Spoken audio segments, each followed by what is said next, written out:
ماہ شعبان المعظم اور سورۃ کوثر کا یہ وظیفہ، اور اوپر سے دن بھی جمعے کا، یعنی کہ تمام دنوں کا سردار دن، اور یہ چھوٹی سی صورت قرآن پاک کی، اس میں بہت زیادہ فیوز و برکات ہیں، اور بزرگوں نے اس کے بارے میں بہت زیادہ فیوز و برکات کے بارے میں لکھا ہے کہ یہ جس نیک دلی جائز مقصد کے لیے پڑھی جائے، اللہ تعالیٰ کی ذات وہ مقصد پورا فرما دیتا ہے، چاہے اولاد کا مقصد ہے، چاہے روزگار کا مسئلہ ہے، چاہے رشتوں کا مسئلہ ہے، چاہے گھر کا مسئلہ ہے، چاہے کوئی بیماری کا مسئلہ ہے، چاہے لڑائی جھگڑے ہیں، چاہے بندشیں ہیں، کوئی بھی معاملہ ہے، اولاد نہیں ہو رہی، ٹھیک ہے، کوئی بھی معاملہ ہے، آپ نے یہ کرنا ہے تو انشاءاللہ اللہ کے فضل، اس کے کرم اور اس کی رحمت کے ساتھ انشاءاللہ آپ کے تمام دلی نیک جائز کام اللہ تعالیٰ کی ذات سورۃ کوثر پڑھنے کی برکت سے اللہ تعالیٰ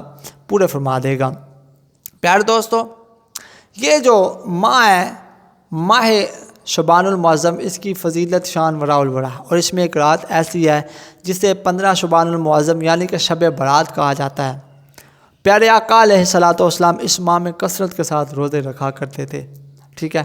تو ایک حدیث پاک کا مفہوم ایسے ملتا ہے کہ حضور علیہ الصلوۃ والسلام نے فرمایا کہ اس رات یعنی کہ 15 شعبان المعظم کی رات تمام لوگوں کا نامہ مال اللہ کی بارگاہ میں پیش کیا جاتا ہے، اور میری خواہش یہ ہے، مجھے یہ بات پسند ہے کہ جب میرا نامہ مال اللہ کی بارگاہ میں پیش کیا جائے تو میں بھی روزے کی حالت میں ہوں۔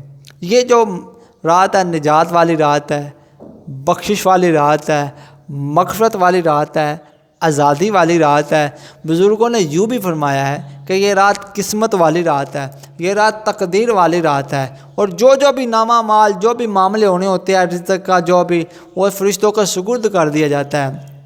تو ہمیں اس رات خوب اللہ کی بارگاہ میں گر گرا کر عبادت کر گر گرا کر دعا مانگنی چاہیے، اپنے بخشش و مغفرت کی دعا مانگنی چاہیے۔ چلتے ہیں اب اپنے وظیفے کی جانب، اور اس سے پہلے میں اپنے آقا کی بارگاہ میں ایک مرتبہ درود پاک پڑھتے ہیں۔ صلاۃ و سلام علیکہ یا سیدی یا رسول اللہ وعلی آلکہ و صحابکہ یا سیدی یا حبیب اللہ، صلاۃ و سلام علیکہ یا نبی اللہ وعلی آلکہ و صحابکہ یا نور اللہ۔ اب آپ کے پاس جمعے والے دن کوئی بھی ٹائم فری ہو، آپ اپنے فری ٹائم میں سے ٹائم نکال کر آپ اس وظیفے کو کریں، ٹھیک ہے۔ ایک، جب آپ نے اس وظیفے کو کرنا ہے تو آپ تنہا ہو، ٹھیک ہے۔ نمبر 2، آپ باوضو ہوں، آپ کا لباس بھی پاک صاف ہو، جہاں پر آپ نے اس وظیفے کو کرنا ہے وہ بھی جگہ پاک صاف ہو، اور آپ کا قبلہ رو منہ ہو۔ جب آپ تنہائی میں اس وظیفے کو کریں گے تو آپ کو زیادہ مزہ آئے گا، ٹھیک ہے۔ اب آپ نے وظیفہ شروع کیسے کرنا ہے؟ سب سے پہلے آپ نے شیطان مردود سے پناہ مانگ لینی ہے۔ کیسے مانگنی ہے؟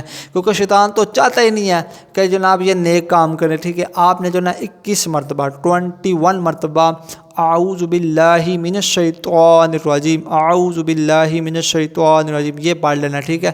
اس کے بعد پھر آپ نے 21 مرتبہ یعنی کہ 21 مرتبہ اللہ اکبر اللہ اکبر اللہ اکبر پڑھنے کے بعد پھر آپ نے 7 مرتبہ یا 11 مرتبہ درود ابراہیمی یا کوئی سا بھی آپ کو درود آتا ہے وہ آپ پڑھ لیں، ٹھیک ہے۔ پھر اس کے بعد آپ نے جو نا 33 مرتبہ یعنی کہ 33 مرتبہ جو ہے نا آپ نے پڑھنی ہے سورۃ کوثر، ٹھیک ہے۔ 33 مرتبہ آپ نے سورۃ کوثر پڑھنی ہے۔ بسم اللہ الرحمن الرحیم، انا اعطیناک الکوثر فصلی لربک وانحر، یہ مکمل آپ نے سورت پڑھنی ہے۔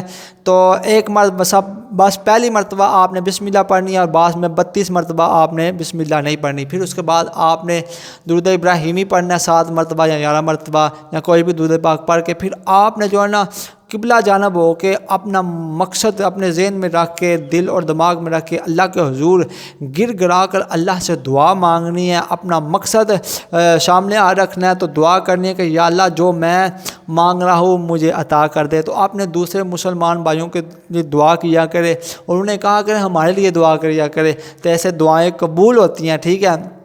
تو میں اس یقین کے ساتھ اپنی ویڈیو کا اختتام کرتا ہوں کہ کہتے رہتے ہیں دعا کے واسطے بندے تیرے کر دے پوری آرزو ہر بے کس و مجبور کی۔ صلو علی الحبیب صلی اللہ تعالی علی محمد صلی اللہ علیہ وآلہ وسلم۔